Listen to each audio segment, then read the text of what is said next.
Welcome to 1407 Gray Mountain Lane. This is the living memory of the X-Men. All right, today we're doing New Mutants 18. All right, we're back at it. And I have to say, before going into it, this was a really good issue for Karma. It actually got a chance to get inside her head a little bit more, understand where she's coming from. And it's really nice because I didn't get a chance to really know a lot about her when coming up. She was always like a sporadic member they kept on bringing in. So the fact that they're doing this, I appreciate it. Going into it, we see them,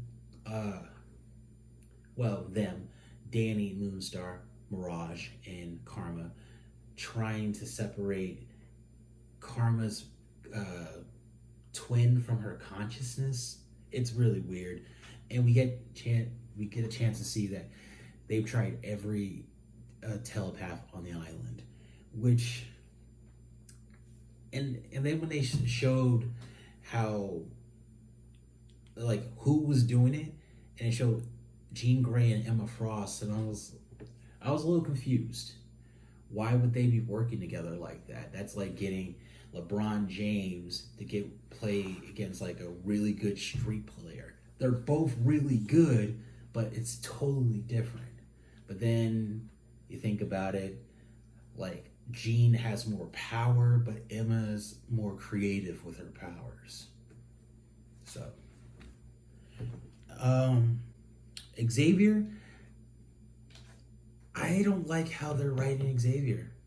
Like, they're showing this little seed of distrust for Xavier throughout New Mutants, Excalibur, and X Factor. It's been happening for a minute now, and I'm not sure if I appreciate it. I don't like it anyway.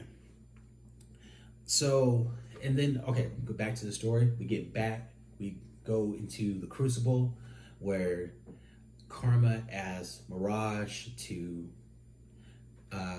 accompany her in the Crucible. The Crucible is basically celebrity deathmatch. They go in and you fight to the death. Normally it's for depowered mutants to prove themselves, like they want their powers back against another mutant, and they have to die. This one, Karma's trying to die so she can get resurrected and hopefully get her brother to get his own body. So it's complicated. Also, I really like the art. The art really helps this book stand out and has to give us its own identity, which I really appreciate. So now we're going back to what I really didn't like about the book. Gabby,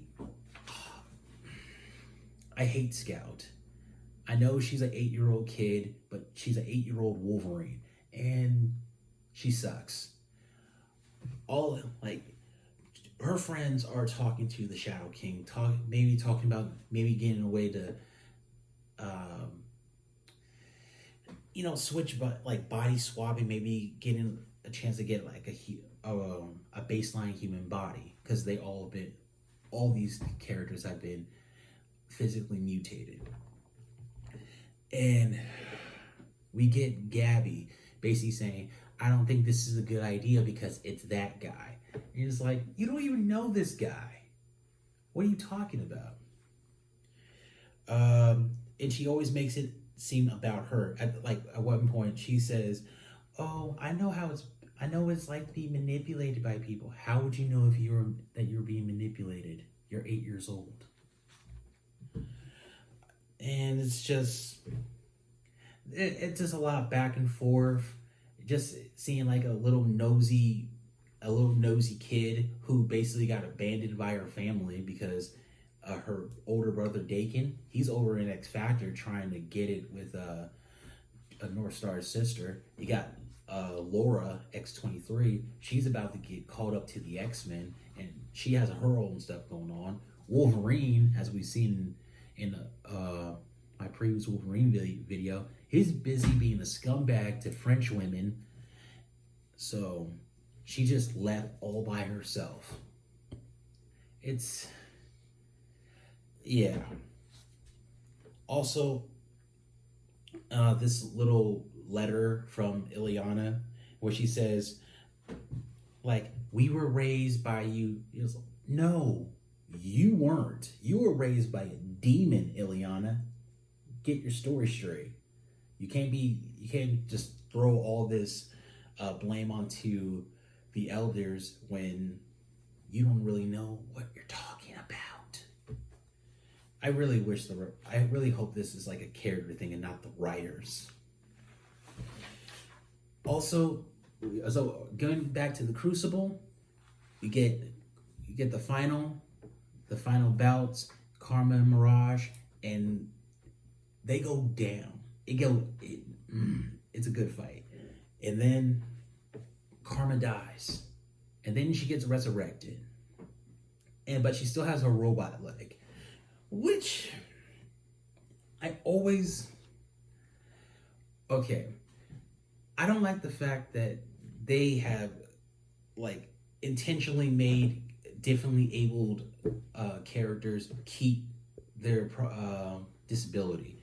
I mean, if I was in a I'm asking you, if you were in a wheelchair and you had the opportunity to come to walk again, would you? Answer in the comments. I like this book. It really surprised me. I'm giving it a 4.5 out of 5 stars. The art really got it for me. I like characters who talk to each other instead of having to fight all the time. So that's me. So 1407 Great Mountain Lane, signing out.